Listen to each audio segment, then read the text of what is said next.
What's up, A to Z Sports Live on a Wednesday. Hope everybody is off to a great start on this hump day as we inch closer and closer to the 4th of July week. Next week, where we will have no shows the week of 4th of July. Zach and I take our last real vacation before the NFL season begins with training camp and the preseason and the regular season.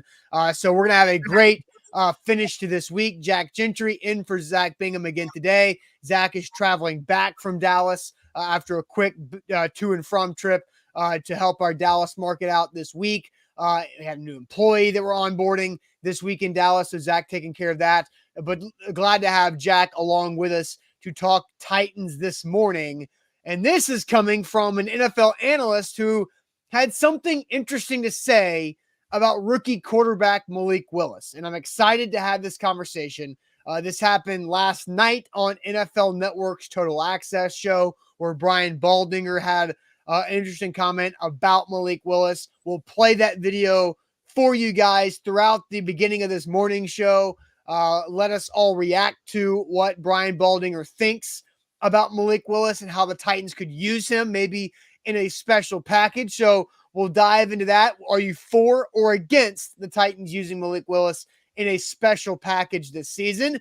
Then Jack, another wide receiver across the NFL, got a contract extension. And what does that mean for or say or show about A.J. Brown? Unreasonable A.J. is on the graphic for a reason. That kind of gives you a hint into my opinion on what that means with Terry McLaurin's contract extension. And then throw in shade. We always wrap up Wednesday shows with shade. Jimbo Mamadou on Facebook says he's got lots of good shade. I have some good shade that happened to me in multiple restaurants within the last week and a half. And it's just something that just doesn't make any sense to me. So we're going to have a great Wednesday show. Jack, welcome in. Thanks for jumping on here, and happy to have everybody along.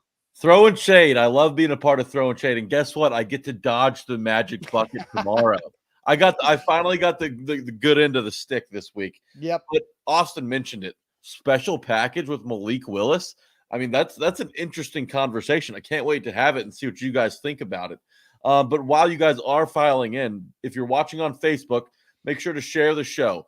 Let's make sure we're sharing the show as we come in. We'll share it to our Titans groups, our timelines, our friends' timelines, whatever we got to do to spread the word, spread the good word of the morning show and this Malik Willis special package. I want to hear what everyone thinks about this, by the way. So chat, light it up today. If you're watching on YouTube, tap that bell icon at the top of your screen and turn your notifications on so you get an update every time that A to Z Sports goes live. You don't want to miss it.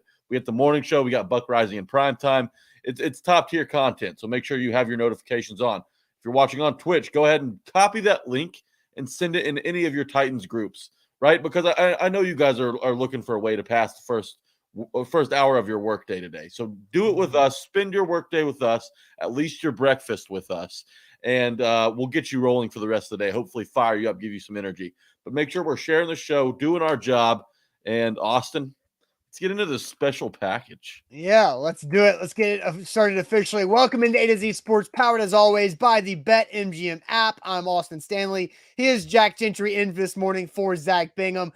Make sure you follow us all across social media. We are Nashville's on-demand sports talk network, and we go live every weekday morning at 8 Central Time on Facebook, YouTube, and Twitch. Find links to the show on our Twitter feed and our Instagram story at A to Z Sports there. Give us a follow on TikTok, because we're going to have incredible Titans training camp coverage in now less than a month from today, coming up on TikTok and on our YouTube channel. So subscribe there while you're at it on YouTube. We got to thank our sponsors, because they make it happen for us and they help out you guys when it comes to new car buying process. Wilson County Hyundai is where you should go. Check them out in Lebanon, see what they have on the lot, or check them out online at wilsoncountyhyundai.com. The Bone and Joint Institute, boneandjointtn.org, the region's destination for comprehensive orthopedic and sports medicine care. Plus, Farm Bureau Health Plans. Get better with Farm Bureau Health Plans. It's better coverage, better rates, better service. Learn more about a health plan for you at fbhp.com/ATOZ. So we're here to talk about Malik Willis's package, or the special package that the Titans could use for Malik Willis. innuendo out of the gate, Jack. Whoa, yeah, I calm had down. to. Like, I couldn't go any further without doing that because honestly, the YouTube thumbnail made me think of that. But anyway, but so Malik Willis, the 3rd round pick for the Titans, dropping probably 60 spots or so from end of the 1st round to 86th overall. We see him a lot in OTAs and minicamp, and now we're getting ready for training camp. And so Brian Baldinger on NFL Network's Total Access last night, he was asked a question about basically, who is a player that he's excited to see in training camp coming up next month, because the Titans players report back July 26th. We are now less than a month away from that first practice that we'll learn more about the schedule. But here's what Brian Baldinger said when asked the question again, who is a player he's looking forward to seeing in training camp. David, the guy I'm really interested in watching is Malik Willis in Tennessee. Oh, yeah. He's the 86th pick in the draft. A lot of people thought that he was underdrafted. And I'm just looking at the Tennessee team. Todd Downey's the offensive coordinator. No A.J. Brown, no Julio Jones. Tight ends are gone. Yeah, there's Derrick Henry. They like to move the ball on the ground. Yep. One of 3 teams in the league last year that ran it more than they threw it. And so, to me, Malik Willis, I don't think he's going to challenge Ryan Tannehill in training camp this year. But I do believe there should be a package for Malik Willis, using his considerable skills to be able to run the ball. And not just a runner. He's got the big arm. He's got the cannon. Like, have a package for Malik Willis where he can get on the field, make the defense defend him, make him defend all 11. And another way that you can use him in the offense, get him on the field, get him some reps, and still help move the ball down the field for the Titans. I would expect the Titans to have a package like that, and I'm anxious to see if it comes to fruition. So there's Brian Baldinger last night, which was Tuesday night on NFL Network's Total Access. Jack, I have so many thoughts and opinions about this. And so, most people I see are commenting, tight ends are gone. Were they around last year? Andrew, tight ends are gone. What is he talking about? Mark says, what does he mean? Tight ends are gone. Added Hooper and Chig. Ken says, they mentioned the tight end position like they didn't upgrade. George, tight ends are gone. Like, that's a bad thing. Like, did anybody hear anything other than tight ends are gone? Because the chat was just all about the tight ends are gone. Yeah, good. The tight ends are gone because the tight ends sucked last year. So That's the first thing on this. So Brian Baldinger, but he's making the point about the fact that there's a lot of new faces on the Titans offensive weapons position, right? Whether it's, running back, because you've got no Deontay Foreman, who was a 500-yard rusher in half of a season last year, spelling Derrick Henry when he got hurt. He's gone. AJ's gone. We'll talk about AJ later on in today's show. You've got no Julio Jones. NWI is coming back, and, that's the most productive guy you return. But overall, he's not wrong that there's a lot of new faces in this offense, and he's adding Malik Willis to that group. Yeah, absolutely. It's a fascinating conversation to have, but I mean, where the Titans are now, there's reasons to, I don't know, maybe doubt what he said, but I don't think, and we'll get into my full opinion here in a minute, but it's Malik Willis is going to be, under a microscope for as long as Ryan Tannehill is a starter, right? Until Malik Willis gets his first crack at the starting job, then he's going to be, and along with Ryan Tannehill, is going to be under the microscope, right? Because you draft this guy, thought to be a first rounder, thought to be the best quarterback in the draft, thought to be the first one taken, falls all the way to the Titans in the 3rd round. It's a fascinating story. It's going to be a fascinating process and player to watch through his development stages. We're still early in on this. Training camp doesn't start till July 26th. We've gotten to see him at rookie minicamp and stuff like that. And the early returns, well, I mean, they are what we expected, right? Choppy a little. But it wasn't expected for Malik Willis to come in and just take over the world. This is going to take some time, and that's okay. Yeah, it's going to take time. But so we're going to dive into this because I want everybody's opinion. I will play the video again for people who have just joined or missed it the first time of Brian Baldinger talking about Malik Willis in a special package. But here's Here's the what I'll say is that he's a 3rd-round pick. It's been too much of an occurrence that the Titans get nothing from rookies, with the team, right? Like Darrington Evans was a 3rd-round pick. The Titans got 0 from Darrington Evans as a rookie. We know they've gotten 0 from their last couple of 1st-round draft picks in Caleb Farley and Isaiah Wilson for a variance of reasons. And Darrington Evans is 0 impact for for injury reasons as well and not staying on the field, right? So as a 3rd-round pick, you'd like to see your 3rd-round pick have a positive impact on the team as a rookie.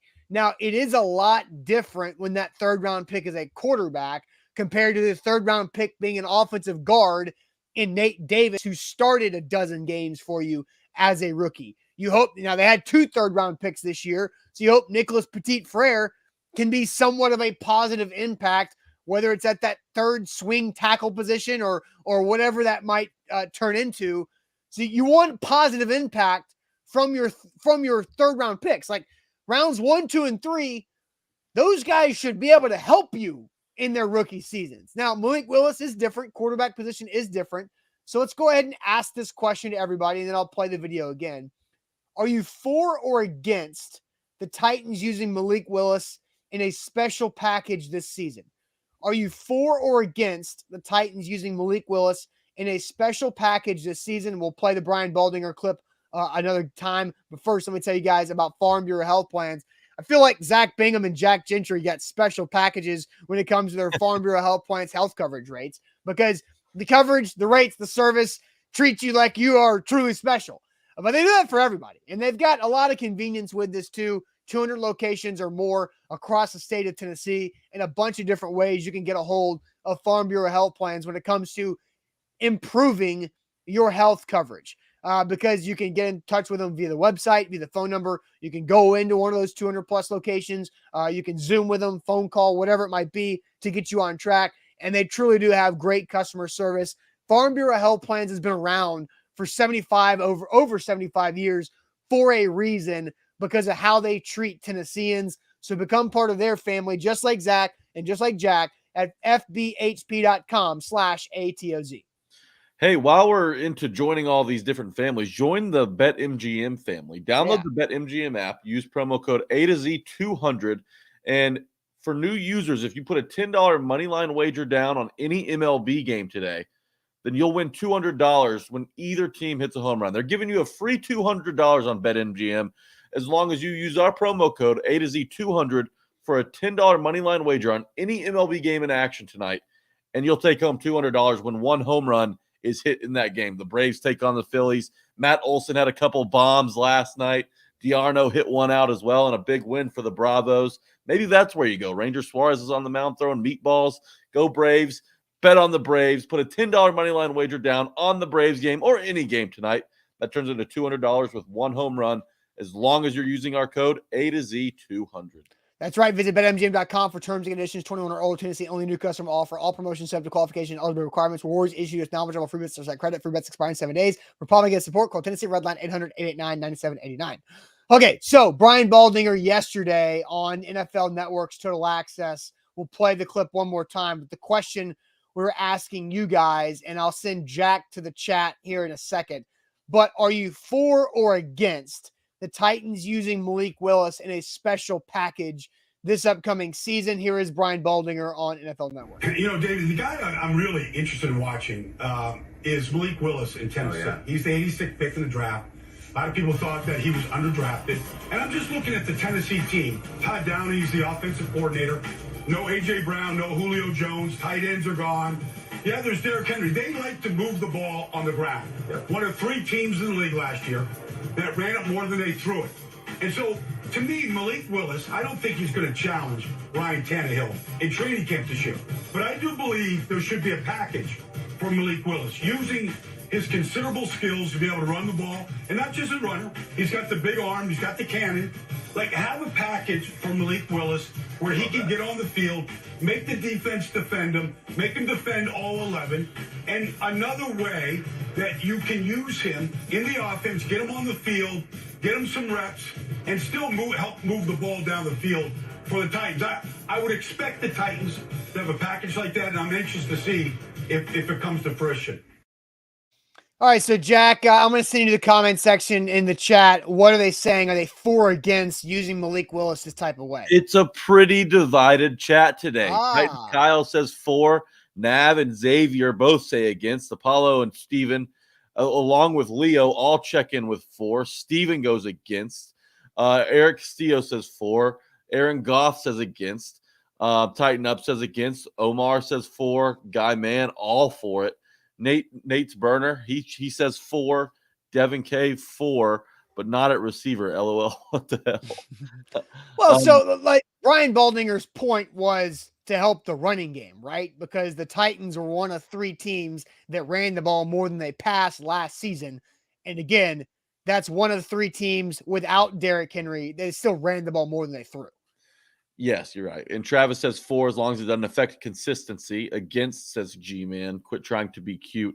Against says George. Jabu says for it. We've got Joni White who says later in the season if he's ready. So not out of the gates. Don't throw him into the fire early, but maybe later on when he's kind of ready to play, maybe carve out a special package for him. Andrew Jones says for. We can use him like Taysom Hill. Tyson Hill there is what I don't know who Tyson Hill is. Taysom Hill. I got what you're saying, Andrew. Yeah. Scott says against Xavier, Hail Mary packages. He does have a cannon. Antoine says for. Ethan Ramsey says against. Maserati Mac says for. For it, says Billy. Jimbo Mamadou also says, oh, well, he doesn't have an opinion. Eddie says for. So like we're seeing here, it's pretty split down the middle with people. Mm-hmm. What? So after hearing what Baldinger said, after looking at what the chat's saying, where do you stand on this thing? I'm against it, Jack. I don't think it makes sense because of what I saw in OTAs and minicamps. I watched all but one of the media available practices. I missed the second day of rookie minicamp. So I saw all of Malik Willis's reps and throws and practices with the veterans before they broke for summer break. And now I think Malik Willis is improving. Again, the things that I've talked about with Malik Willis is that I love his attitude, the way he approaches practice with an urgency and a willingness to learn and get better. He's made mistakes. He's taken coaching. He has improved. And I think he's working on a lot of different things. But like when it comes to special packages, I think like even when Marcus Mariota in that 2019 season, and Jack, you brought this up pre-show, that they sparingly used Marcus Mariota on the field after Tannehill got that job from him. And that wasn't until late in the year. Marcus needed to kind of heal mentally and physically to be able to use in some situations. But I just don't think it helps the Titans. I think what the Titans are when they're at their best is a play action pass, take shots down the field type of offense. And Malik Willis in a special package takes away from that. And because the guy's still learning how to take snaps under center. Now, if you want to say, well, no, maybe what about in the red zone? What about in the red zone when it comes to, getting the quarterback involved in the running game? Ryan Tannehill's got 14 rushing touchdowns in the last 2 seasons. And Ryan Tannehill's really good at doing the quarterback zone read. And we've seen that have a lot of success outside of a 3rd and 2 situation in fringe field goal range in the 4th quarter against Cincinnati Bengals on January 22nd. Like you've seen a lot of really good zone read running from Ryan Tannehill and a lot of first downs picked up and a lot of touchdowns scored in those situations. And Tannehill has a better passing ability than Malik Willis. So my point is, I think Malik Willis is probably better at running than Ryan Tannehill. But the gap of his running ability to Tannehill's is not great for your offense because the gap of Tannehill's throwing to Willis's throwing is much larger. And so when you have Tannehill on the field, you have a true dual threat. Right now, Malik Willis is not a true dual threat. he would just be a rushing threat because of his rawness of a passer. So here's where there are concerns with this idea. We saw Trey Lance with the 49ers and Justin Fields with the Chicago Bears last year kind of get introduced with these special packages. Now, you can argue that Justin Fields was set up to fail by head coach Matt Nagy, who never really let him, off of a leash. And Trey Lance in San Fran, he kind of had the same issue where, he was ready to go as a runner, but he has work to do as a passer. And we'll see if he can even win the job out there this offseason. But I am for this idea. I'm with Johnny or Joni. I don't know how you say it. Later in the season, if he's ready, is kind of where I stand on this. Because look, you've got an early bye week 6. You don't have to dress him is it for week 6 or is it week 7? Is it week 7. I think it may be week 7. Okay. Let me pull up the schedule. It's week 7. But so you got an early bye week, right? And he doesn't even have to dress for those first few games. After the bye week, I want to see Malik Willis on the sidelines in uniform. Okay, it's baby steps. We're not going to go week 1 have Malik Willis run a package out there, right? We're going to get him ready to dress. We're going to learn, teach him how to prepare for these games. Learn under Ryan Tannehill how to operate on game days, how to run a huddle, all this stuff, how to take a snap from under center because he never did that in college. So he's got a long way to go. But I think after that bye week, you start dressing him out. Okay, once you start dressing him out, once he gets a good feel, I'm talking week 15 and beyond. Then you can maybe do something with him. Because, look, what did we get on to Todd Downing for all last season and all this offseason? Predictability. Being too predictable, being bland, being boring with his play calling. What does Malik Willis jump in there and do? Completely mixes it up. And here's another thing. You bring in Robert Woods, who in Los Angeles had tons of success coming around on end arounds. So if you put Tannehill out wide, Malik Willis in the backfield, have Robert Woods on the right side, you can bring Robert Woods around. Malik Willis have the option to give him the ball. Tannehill comes around. You can run a double reverse pass. Maybe Malik Willis runs down the sideline as a receiver like Brady did and Nick Foles did on the Philly special. There's a lot of options you could run, but I don't think we should say no to Malik Willis, no to seeing him on the field in any way. Because whether we like it or not, Tannehill's not going to be around for much longer. Unless he wins a Super Bowl. Even if he wins a Super Bowl, I don't really see Tannehill sticking around a whole lot longer, right? Because he's become expensive. He's struggled in the playoffs. There's a lot of concerns with him. I just want to see Malik. I want to see a taste of Malik Willis later this season. And if it comes in a special package, that's cool with me. I disagree. Eric says, Jack, you're right. Guam says, I like where Jack is going with the creative play calling. I disagree with you because I think Malik Willis being used in a special package makes the Titans offense more predictable. Because if Malik Willis is in there and Tannehill's not, then you're on high alert for something weird is going to happen. And it's not like that something weird is going to be a really incredible, complicated pass concept where Malik Willis is going to make like 3 reads and hit the wide open receiver after going through his progressions. He's just not there yet in his progression as a quarterback. We're still a month away from training camp in his rookie season. I'm saying I know that. In his rookie season, maybe he becomes ready. I just think here's kind of how I feel about Malik Willis. And then, again, I want to preface this. This is not Malik Willis's fault. This is not an indictment on Malik Willis. I'm not saying Malik Willis has a low football IQ. I'm not saying he can't learn. I'm just saying Malik Willis is going from middle school football to the NFL. Hugh Freeze is running middle school football at Liberty. The Flames can do that and win games because they had Malik Willis, who is better than everybody, playing against Liberty. And so there is a massive growth that has to happen, and that's Hugh Freeze's fault. But again, it's not Hugh Freeze's job to make Malik Willis ready to go as a rookie quarterback. Hugh Freeze's job is to win games for Liberty, and then Hugh Freeze wants to get out of Liberty to go to a different school, to get back to where he was in the SEC. So that's the conflict of college football coaches who have to win right now for their own ass, and players coming out of college who are not ready to perform in the NFL from an IQ part of the game. Like in Titans Cal says it's high school football at Liberty. Come on. So I say middle school, Titans Cal says high school, whatever the hell it is, it ain't good enough for the college game. There's still a massive gap for Malik Willis. That's my entire point. I'm with Lucas here. A special package with Malik Willis does not exclude Ryan Tannehill from being on the field. Ryan Tannehill and Malik Willis on the field at the same time opens up everything for you. I think it's interesting. I think you have the talent at wide receiver to make something crazy like that work.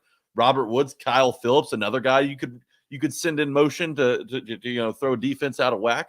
Another thing about Malik Willis, though, you don't have to let him do anything that he's uncomfortable with doing. You cater to his strengths. You don't make him run left, throw left, right? You either let him sit back in the pocket and get rid of the ball early, Jack, you can't make him throw left because we saw what it looks like when he throws left. Here's the Malik Willis plays, and I don't know if you were on this show or not when we were talking about this, Jack, or if you've seen these. But look at this. He just airmails this with, out of bounds by 5 yards. But we can't. Look, I understand that it's going to be raw and it's going to be rough early on for Malik Willis. That's a pick six. But these are some of this like 2 weeks into his, practice with the Titans. Like, he has no experience practicing with the Titans. They're asking him to do tons of different stuff that he's never been asked to do before. So that's why I'm saying week 15, week 16, week 17, week 18, maybe first round of the playoffs, something like that. Here's what you do. When everybody in the NFL has tape on everybody, you bring in a guy who nobody knows what he's going to be able to do for the Titans. The Titans are the only team in the NFL that knows what Malik Willis is good at. Like other teams, you can say that Malik Willis is a great runner in college. He's got a good arm. But how do we defend him at the NFL level, right? We don't know how far along he's come from his final season at Liberty to later in the season in his rookie year. And I think that's why the Titans have Tim Kelly there to work with him on that. So, you have no tape, no defensive coordinator has tape on Malik Willis. It throws a wrinkle in late in the season when you're burning through your playbook, when you've ran things twice, maybe 3 times. You add a wrinkle like Malik Willis and an athletic one where he's not just, a runner when he comes in there. He does have that big arm. So I think it adds creativity to Todd Downing's offense, which I've been really critical on him for not having last year. I'm against this. Jack is for it. I think a Malik Willis special package where you're getting all gadgety and cute and all that kind of stuff is a cop-out. It doesn't need to be frequent, though. This can have it can be one play a game. Like it doesn't have to be a series in the red zone. I think it's a cop-out. I think it's a Todd Downing, and again, I have been very, very strong on Todd Downing's bad season from a year ago. Well, I'll say that, but I'll also say that, he was dealt a tough hand because of all the injuries and the rotating door of wide receivers that were in and out, running backs that were in and out of the lineup, offensive linemen who were in and out of the lineup. Ryan Tannehill was the only guy who was there every week. And so Lucas says, Austin, you hate the vanilla offense, but you don't want to spice it up. That's what I'm saying, Lucas. No, I want to spice it up like Tim Kelly is charged with doing, like creating better route concepts, pass game concepts as the pass game coordinator. I don't want to spice it up to be, and this is one of my favorite comments of the day so far, but be Inspector Malik Gadget. Like, I don't want that to happen. Like, I think I hate gadget football. I really do. I like football that is detail oriented and that puts defenses in tough situations by being flexible with base packages.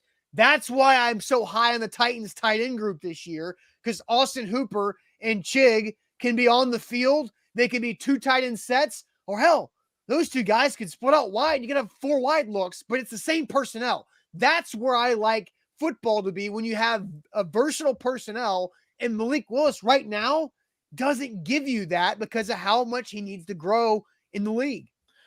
I get if you don't know how to manage your gadget plays and you overuse gadget plays, then it absolutely takes away from what your offense is able to do. It takes them out of rhythm, all of that stuff.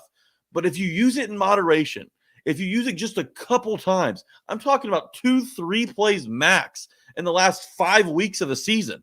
Like, that's not going to disrupt anything.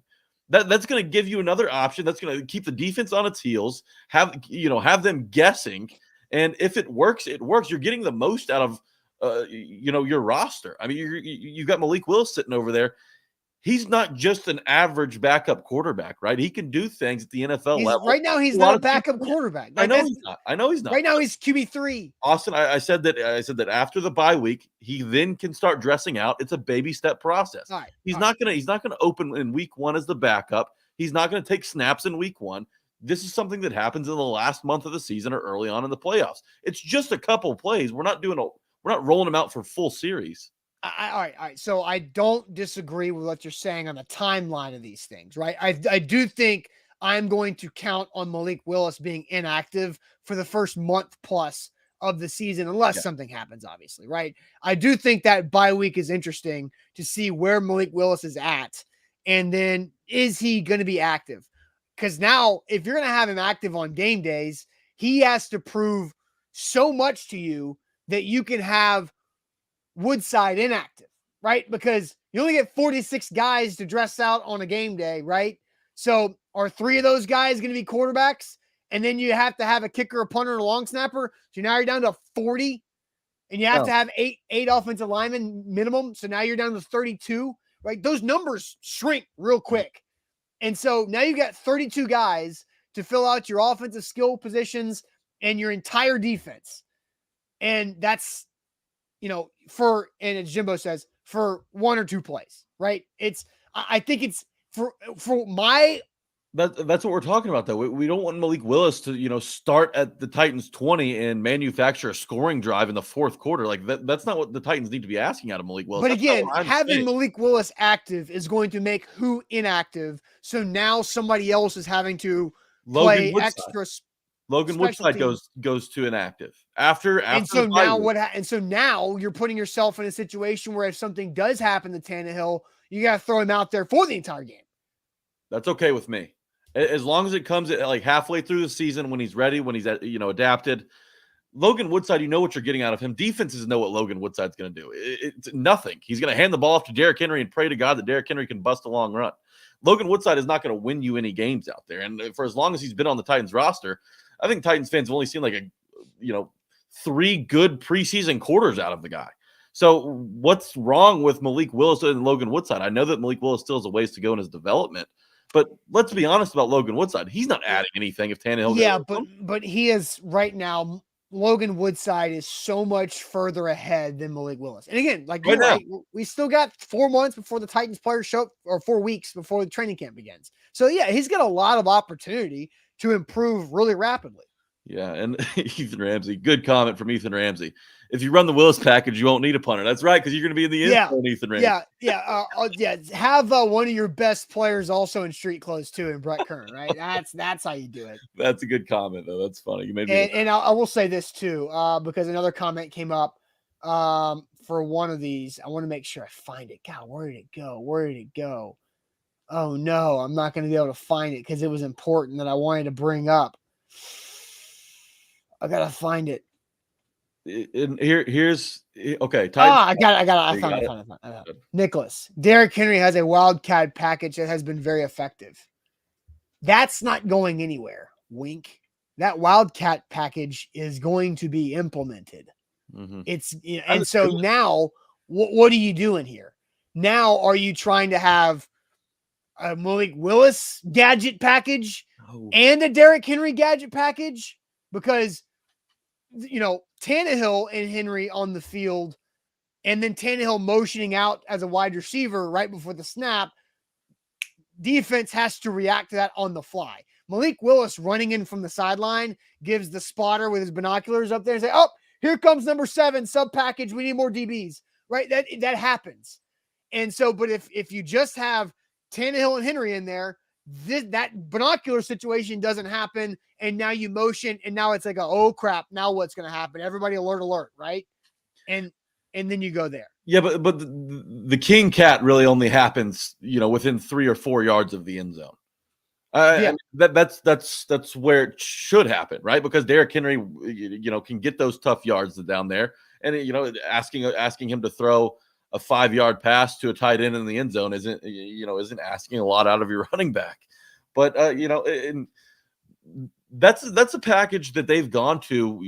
They go to more than a handful of times throughout the season. Like that's used fairly frequently for the Titans in those red zone, in those goal line situations. Now, you're not going to use the Malik Willis package with the same frequency as you do the King Cat, obviously, because the King Cat is super effective.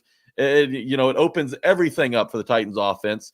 The Malik Willis thing, it's a fun idea. I'm not saying throw him out there for 4 plays a game for the last month of the season. No.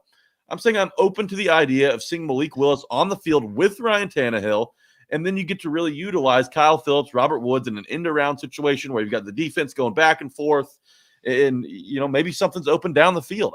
I think it could work. I think if you have the right mind doing it, if Todd Downing can figure out how to make it work, I think it would. All right, so our guy Shrike says they had a wild bat multiple times with the King Cat in the playbook with Cam Batson. If they're running Cam Batson back there, why but Jack, here's my point. Cam Batson is doing a lot of things on game day. Malik Willis is not going to be gunning down punts and playing kickoff coverage and doing all these other special teams things. Yeah, but that's like Cam Batson was doing. That's even better because Malik Willis has just like this one or two plays to focus on. Jack, this isn't college football where you have 105 people dressed. Like, again, like you can only, like you have to be super specific with your roles on game day to get somebody dressed out. And so Cam Batson probably played 18 to 20 snaps in that game. 2 of them were in a wild bat situation. And then the other 16 to 18 were on special teams and wide receiver. So he had a role. He had a game day role. Malik Willis right now is so far away from having a legitimate game day role outside of like 4 plays. No, absolutely. But we're talking about those 4 plays, right? I know. And I don't think those 4 plays, like what's the difference? Like Ryan Tannehill can probably execute the same damn Malik Willis package. Yeah, I think so, but I think what's the point? Guy back there. So if Ryan Tannehill could execute that same package, those same 4 plays, probably better than Malik Willis can at this point, then what's the point? Because it's predictable. If Ryan Tannehill is unpredictable. But if Ryan Tannehill makes it less predictable because they could run any play. Todd Downing proved that he doesn't have that in his bag. Yeah, that's why Tim Kelly was hired. So I'm just open to Malik Willis having a couple plays designed for him on the back half of the season when you've got to get wins to get in the playoffs, when getting yards is tough in December, when defenses know what you're throwing at them after watching Todd Downing's boring offense for another season. You throw in a guy that nobody knows about, and maybe he can add something. It's a risk that I think is worth taking. I think the reward far outweighs the risk of injury or the risk of confidence that could come with Malik Willis, not performing. All right, the way I'm envisioning it. All right, so Caleb brings us up, and I agree with Caleb. And if this happens, then I will be okay, Jack, with what you're saying. Willis has to make it to quarterback 2 before you worry about this. That's what I'm saying. That's what I've said the whole time. After the bye week, you start dressing him as the QB2. Logan Woodside takes his seat. He has to earn that, though. Like, he has to actually show that he can be reliable as the backup quarterback. But also, if you can't have Malik Willis at least back up Tannehill at some point in the season, then what the hell are we really doing here? I mean, this is essentially going to be a redshirt year for Willis. I would like to see him actually take steps forward, right, and progress a little bit. I think, having him not dress for a full season is just a waste of a year with Malik Willis. But but here you got the value, right? It was an extra 3rd round. You got 2 3rd-round picks. So you got Petit Frere to be your 3rd-round pick to give you some rookie impact. And Malik Willis was a lottery ticket. Like that's what Malik Willis is. Yeah. He's a lottery ticket in the 3rd round, a second of your 2 3rd-round picks that could be your franchise quarterback. But, you might have to wait a whole year before you even scratch the ticket. No, you're right. And I'm not saying that even if he's not ready, make a package for him, right? Only if he's ready, and only if the Titans are comfortable, throwing him in. Maybe it's a red zone package. Maybe it's something inside the opponent's 40 where it just keeps the defense on its heels, 4th and short, whatever it may be. There's so many different ways to use him. I don't know what the point is in dressing Logan Woodside for a full 17 games and having Malik Willis sit and watch a guy he's number one, more talented than. Here's the point. Here's the point, Jack. Logan Woodside's a better quarterback than Malik Willis right now.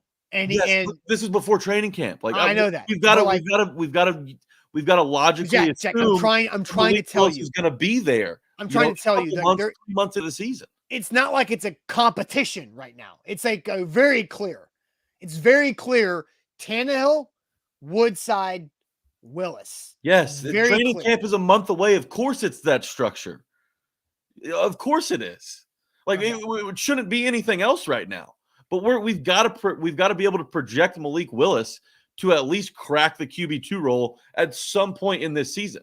I mean, I have my doubts on that. Now, it's fine. It's a long-term project. That's what Malik Willis is. It's a long-term investment. It's not an immediate turnaround. It's not a half a season turnaround. I think Nicholas Petit-Frere might be a half a season turnaround, right? If Dylan Radins doesn't work out at right tackle, then maybe Petit-Frere can. If something happens to Lawan, maybe he fills in at left tackle. Maybe he's your jumbo third tight end tackle, right? That you use Dennis Kelly with. That's the 3rd round pick that you can bring along for a half season turnaround. Malik Willis, long-term investment. And I just don't think he's close to having that type of impact. Not yet. He's not yet, but I'm saying week 15 in the season, let's talk about it. And Daniel Soto says, are you serious, Austin? Logan may have knowledge and have more plays, but Willis is the more talented QB. I mean, by a long shot, LOL. Daniel, man, I've seen Logan Woodside and Malik Willis throw in back-to-back reps, and there is just a difference in accuracy and footwork and delivery I trust Logan Woodside more right now than Malik Willis. Sure. I do too, by the way. I want to make that clear. I do too, but I'm not saying that the Titans, need to throw out Malik Willis to do something that he's not comfortable doing. You know what he's good at. He's good at one or two things right now. That's what you use him for. You cater to those two strengths that he's good at, right? Running the football and maybe a quick read. That's about it. That's all I see him being used for. Everybody that says like Malik Willis got this big arm, like yes, that's true. He has a massive arm. Like the ball jumps out of his hands, but I don't know where it's going. Like I don't know where it's going. He's got a better arm than Logan Woodside, but I know where Logan Woodside's ball placement's going to be. And it's going to be in the right place a lot more often than what Malik Willis has shown us so far throughout the OTA minicamp process. This is going to be Logan Woodside's last year on the Titans roster if Malik Willis probably, shows yeah. No, I don't disagree with that. So, I don't know. I just would like the Titans to get something out of Malik Willis in his rookie year so they can feel comfortable, if they have to go to him in year 2. This is not a year 1 thing. This is not a Malik Willis has to contribute his rookie season. This is get him ready so he can be put in a position to succeed next year and year 3 and maybe start in year 3 or 4. Long-term investment is Malik Willis. And I like it. I really like him. I want Malik Willis to succeed because he's a fun personality and I want to see him thrive because that would be really, really fun to watch. I just don't understand why we're wrapping him up in bubble wrap and just leaving him in the locker room for the entirety of his rookie season. I don't find that to be productive. I just think right now you got to win games because there's still a lot of high expectations for this Titans team. And I don't think you should, if Malik Willis can help, then sure. If you come along and you get to November and you're like, man, Malik has really improved and I really like what he can do, and maybe we can have him help us, then sure. But I want to focus on Ryan Tannehill playing so well that you don't even think you need that. That's what the Titans want. Look, I think we agree on the timeline for Malik Willis. I think we agree that Logan Woodside is your best option now, but later in the season, I'm just saying, why not? Yeah. All right, A to Z Sports here live on this Wednesday. Let's get to our second conversation. Like that was a great 44-minute conversation about Malik Willis. I'm hat tip Brian Baldinger, whether you agree with it or not. Really good conversation there. based off of what Baldy said on NFL Network Total Access on Tuesday night. So let's get to this. Another wide receiver got paid, and I think that's another data point of A.J. Brown acting unreasonable. But first, let me tell you guys about Wilson County Hyundai. If you're looking for a brand new vehicle, check out Wilson County Hyundai in Lebanon, because they can help you find the right ride for your family, for your situation, whatever that might be. So check them out at wilsoncountyhyundai.com. Buying a car is tough right now. There's not a lot of inventory, but last time we were out there in Lebanon at Wilson County Hyundai, just like 3 weeks ago, brand new vehicles landing on the lot as we did the show. So check them out in Lebanon, wilsoncountyhyundai.com. If you're betting on Malik Willis to succeed like I am, you download the BetMGM app. Use promo code A to Z 200 tonight. We're talking baseball. We're in the dog days. We're on the diamond. A to Z 200 is the promo code to use. You put a $10 moneyline wager on any MLB team in action tonight, and if one home run is hit in their game, doesn't even have to be by the team you bet on, that $10 turns into $200. They're giving you a free $200 on BetMGM with promo code A to Z 200. $10 on any MLB team's money line, and that turns into $200 when one home run is hit in the game. One swing of the bat gets you $200 at BetMGM. Yeah, that's a great deal. It's a great deal there. All right, A to Z Sports here live on this Wednesday. Next conversation we want to have is about A.J. Brown, and it's because another wide receiver got a big contract extension. This was Terry McLaurin, who from Washington got a 3-year, $71 million extension. That's an average of 23.6 per year. So it's less than what A.J. Brown got average annual value from the Philadelphia Eagles. And Jack, I'll let you expand on this too, but I think this is another data point of A.J. Brown acting unreasonable, because Terry McLaurin was a later draft pick than what A.J. Brown was, and in a Washington offense that has struggled mightily over the last couple of years, he's been the bright spot. And how he handled his contract negotiation was very respectable. He held out of voluntary OTAs. I believe he missed the minicamp practice. I think he came back, but he made his point known and acted like an adult and a professional with his contract negotiations, and they got something done. A.J. Brown did not do that. A.J. Brown prematurely shut down conversations, overreacted, took things too personally, and forced his way out of Tennessee with his actions and with the actions of his agent. I will say, different agents. Terry McLaurin is like the one wide receiver who's gotten paid this offseason who is not represented by Tory Dandy. But I think this is another example of, if A.J. Brown acted reasonably, he could still be a Titan. But he did not act reasonable. And I think his social media activity shows us that he, at times, doesn't act like a reasonable person. And I don't see Terry McLaurin, throwing up crazy tweets or Instagram posts that get a lot of attention and a lot of back and forth or create whatever. Like A.J. Brown put out a video of him getting ready and the grind don't stop, even with 100 mil, and doing rap lyric J. Cole quotes, I think it was. And he had a plane taking off, right? Was that plane flying him from Nashville to Philly? Like he's sending a lot of subliminal messages here because of how he acted. But Terry McLaurin had got his business handled, got $23.6 million a year extension, and is staying with Washington, and did it the right way. AJ forced his way out because of how he acted.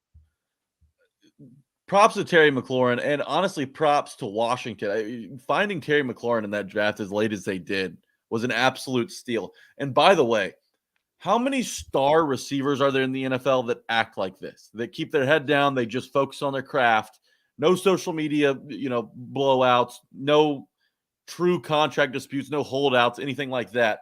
Terry McLaurin is the full package, right?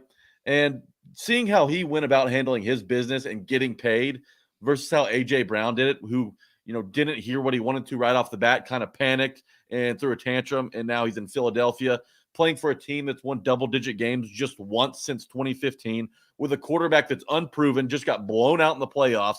And, I mean, while he's great in fantasy football, I don't know that that's a quarterback that's ever going to get you that far in the playoffs. In a run-first offense as well. You think the Titans are run-first. Go look at what Philadelphia did last year. So, A.J. Brown, yeah, he got paid a lot of money. He got paid a lot more money in Philadelphia than he would have ever gotten in Tennessee. Now, Terry McLaurin's contract is more reasonable. I think he's, one of the most recent receivers to get paid who's actually worth more than his contract because the market blew up this offseason. Yeah. Christian Kirk, you can blame the Jaguars, you can blame whoever. Devontae Adams has a ton of money. Cooper Kupp got paid. So that market is exploding. And not having, 10, 15% of your salary cap tied up to one wide receiver, that's got to be a freeing feeling for GM John Robinson and the rest of that front office for the Tennessee Titans. So how does it make me feel about A.J. Brown's situation? I've kind of moved on from him, but at the same time, this is just a reminder of how, superstar athletes don't always have to be a diva, don't always have to be toxic, and how, A.J. Brown shouldn't give Titans fans, PTSD forever about having a star receiver on the team because they're not all like him. Right. And here's the interesting thing about AJ's contract, right? Because it was a 4-year extension worth $100 million. So he's still playing on his last year of his rookie deal this year, but he got the $23 million signing bonus in his pocket, right? That's what AJ wanted. He wanted the $23 million signing bonus in his pocket before touching the field this offseason. I don't blame him for that. He should have done that. That's what should have happened here, is get the signing bonus now and then have the deal structured. But the last year of his deal, Jack, his base salary is $30.2 million. He's never going to see that. Never. Like AJ Brown at age 29 will not have a $30.2 million base salary. He might still be with the Eagles that season, but that's not going to be how his contract is structured. And so if you take that away, which now he's got a 3-year, $70 million deal, less than what Terry McLaurin got. If AJ Brown acted reasonable, then maybe his deal would have been better for him and not fluffed. That's $100 million my ass. That is a fluffed contract. He is not going to see that $30 million base salary in 2026. It's not going to happen. He's 29 years old. AJ Brown had the JG Wentworth mentality, right? It's my money and I need it now, right? Yeah, that's how AJ Brown went about his contract talks. But you're right. McLaurin's deal makes more sense over time, and he's going to get paid more down the road. AJ Brown just wanted that early money. He got his early money. He's in Philadelphia. I honestly think it's going to be a bad situation. I think AJ Brown's going to look back and regret leaving Tennessee, a functional franchise with talent all over the field, while in Philadelphia it's kind of just you hope to make the playoffs in a really weak division where the Cowboys and even the Commanders are probably more talented rosters. It's you don't really want to play in Philly unless you have to right now. And the talent they have on offense, Devonta Smith is going to be great. I think he's going to be a great player. I think he's going to help AJ Brown a lot out there. But AJ Brown, I went to college with him at Ole Miss. I loved AJ Brown, one of my favorite players when he was here. You guys hang out? No, never hung out. Definitely different circles. He was. You were at college at the same time as AJ Brown. You didn't go to college with AJ. Well, that's whatever. We did never hang out. But all this goes to say is how he handled it. I mean, it turned me off. I'm indifferent on him. I'm not gonna say I don't like the guy, but it definitely makes you question, just how fast things turned with him, how money changed him, how self-fame and stardom changed him. And that's something you'll never see with Terry McLaurin, I don't think. So the Commanders got themselves a good one. AJ Brown's going to be in Philadelphia, and I don't think he's going to really look back on this decision favorably in about 4 years. All right, Jack, I have a bet that we can make. We made a bet a couple weeks ago about Kyle Phillips' stats, and the loser of the bet has to wash the other person's car. Yeah, we did. So I want to combine the AJ conversation and the Malik Willis conversation with a bet, right? Because you brought up one of my favorite commercials of all time.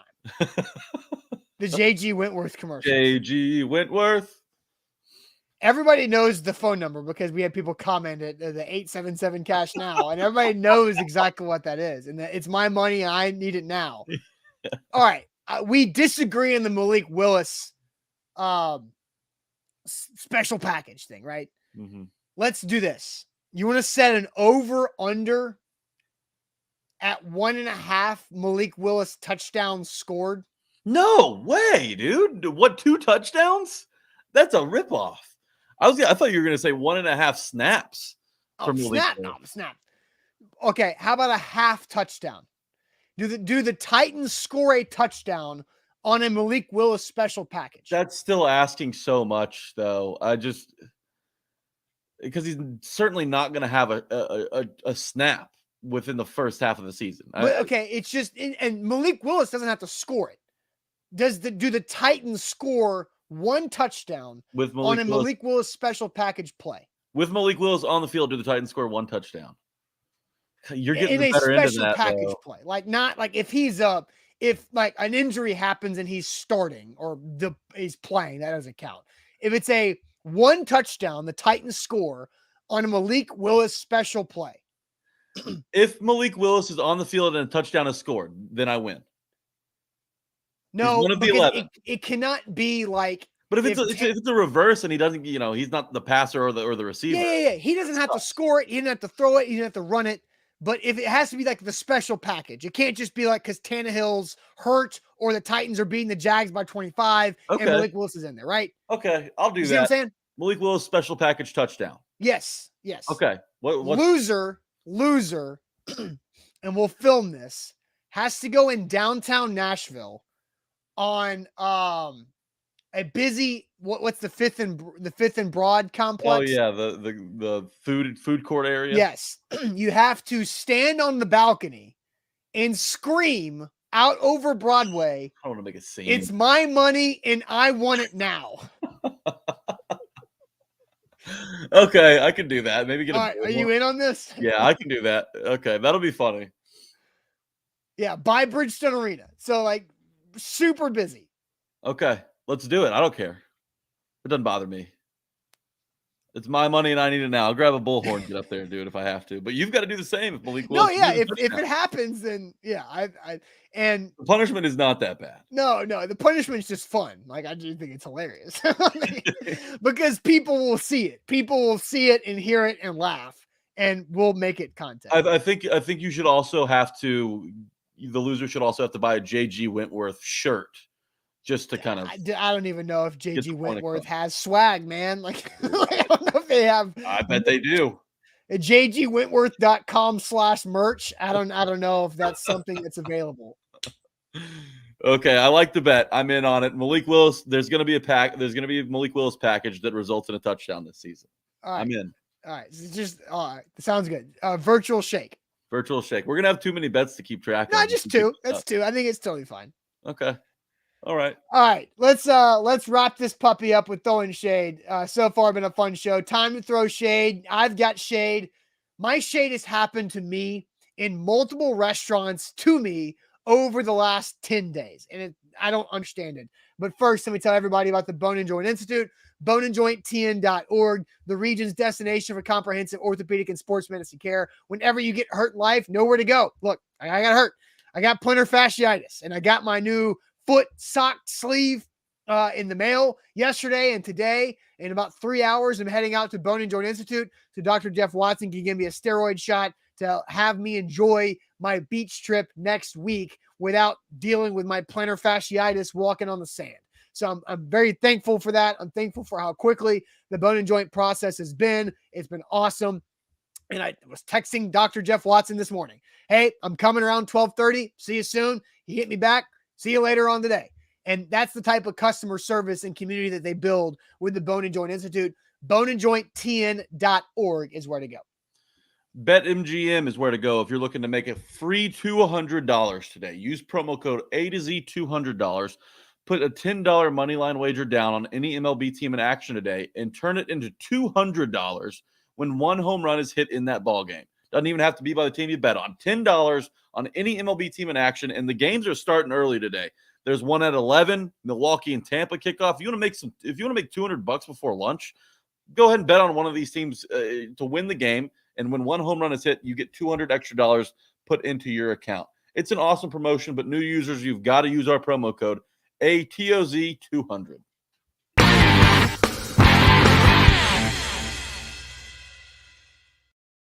Throwing shade here on this Wednesday. Get your shade ready. I want to see people shade for what we've got going on. Zach Goodman, I'll have Zach Goodman started off, and Jack, I'll have you scan for some more shade. Zach's is 2 shade today.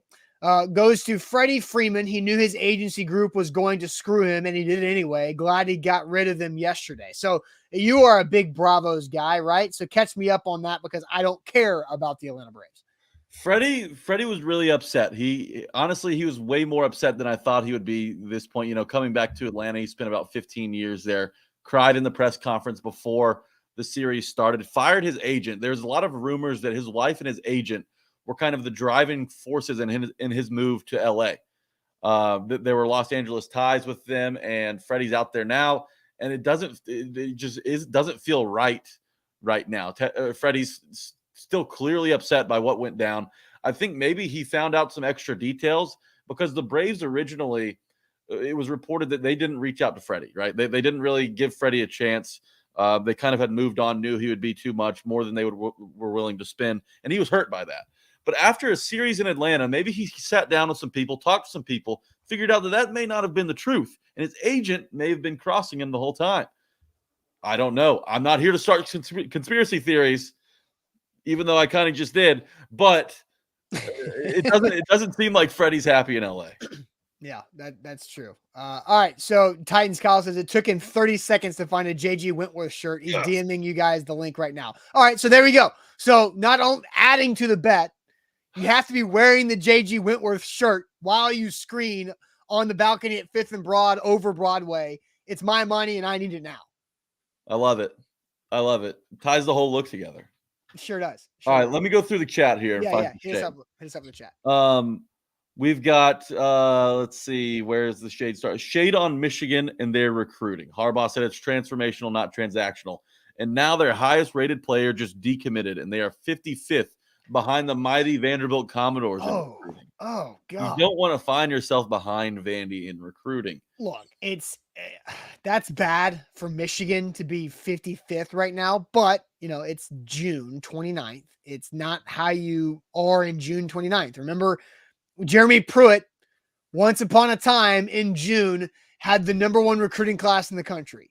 What happened? He got fired 7 months later. So it does not matter. June recruiting rankings, you have to be on the right path. And 55th is not the right path, but got to give yourself a shot. Yeah, 55th's not doing that for sure. Xavier, throwing shade at you for doubting Music City Malik. And Xavier's my guy. Do you know Malik personally, my guy? I mean, I don't know. I like Malik Willis. If somebody had a camera or took a picture of me during Malik Willis's first press conference, I probably looked like a doofus because I was grinning because there's something about Malik Willis that's infectious. I like him a lot. He got a long way to go. It's likable. I don't dislike him. Very likable guy. Zach Goodman. Shade goes to Austin and Zach for not telling us they hired a new Luke Worsham. At least Jack will inform us. That's right. Sam Phelan, Tighten Up podcast interview. He was hilarious. He's a great dude. Excited to have him along on A to Z. You can go listen to just where Sam came from and, his takes on the Titans. He's been out at rookie minicamp and everything. He's been out there attending everything he's been able to attend. So go check out that interview on Tighten Up podcast with our guy, Sam Phelan. And to address the shade, we've got plans for that. So there will be a big unveiling, I'm sure. Yes. George. Oh, yes. George, now we're talking. I'm not an Ole Miss fan, but shade on people who say that Ole Miss shouldn't have been in the College World Series because they don't understand how the tournament works. That's what I'm talking about, George. Last team in, last team standing, baby. Go Rebs. Let's see who we got. This is a bad one. Shave on having a colonoscopy. Billy, man. It's going to happen to all of us at one point. Yeah, that's true. That's like a 40 years and older thing, I think. Yeah. So Jack, you got a decade and a half. Yeah. Okay. I'm not worried about it. You got some time. Shade is on the U.S. government and doing nothing while Brittany Griner is still in Russia. Isn't that an unbelievable story? Yeah, it's pretty wild. It's pretty wild for bringing a hash pin through a Russian airport.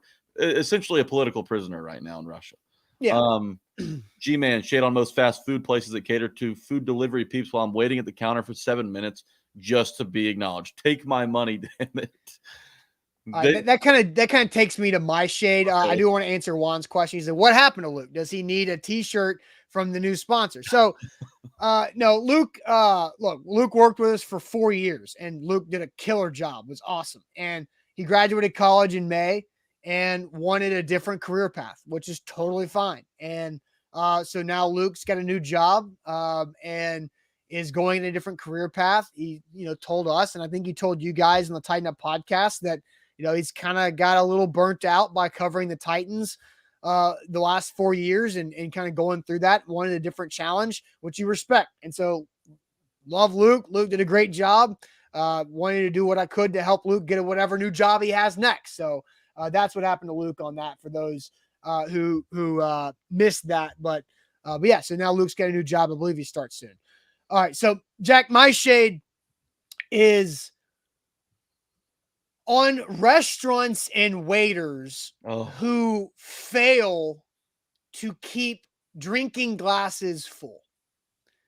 Water glasses. Like, it's not that hard to get people water. For whatever reason, over the last 10 days, I went to 3 restaurants in a row. I'm not going to name them. And for the majority of my experience, I sat there with an empty water glass. On one occasion, I sat there with an empty water glass and an empty cocktail glass. I probably would have ordered another cocktail, but which is like $15. So which adds to their tip because my bill being bigger means their tip is bigger. These are literally champagne problems. Yeah, I mean, they're costing themselves money by being bad and making me thirsty. And I usually tell people I drink a lot of water. I try to say it in a funny way. Whenever I go to a restaurant, I usually joke, say, I'm probably going to drink 9 of these glasses of water, so just a heads up, and make it like exaggerated, but I probably get pretty close to 9. I drink a lot of water. But 3 straight restaurants I'm sitting at over a weekend period. And I've just got, and Dion says, drink the melted ice. Dog, I'm dry. If there was ice in it, I chewed it up already. There's not a drop in that thing. And I can't get more water. That's a tragedy. It is. And then we had my wife and I, we've been together for 8 years. We had our 8th dating anniversary. So we tried a different restaurant.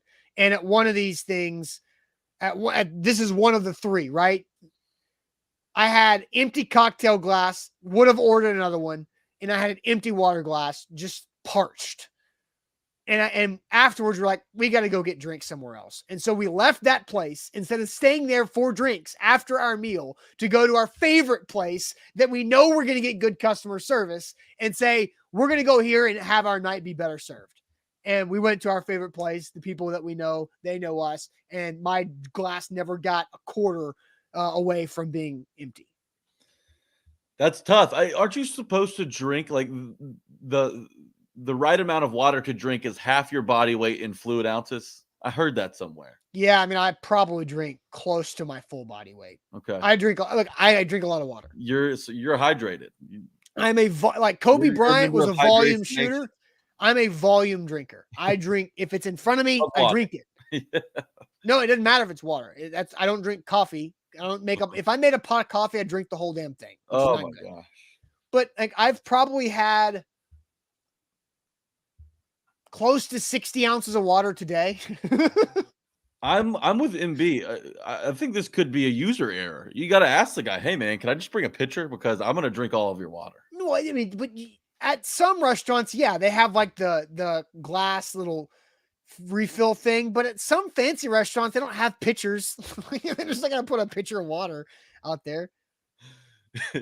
I But don't know, again, so like, much sense will do it. but this is not like this is not after my 7th glass of water. This is like I've been empty after like my 2nd. It's like I've gotten like 1 refill of water.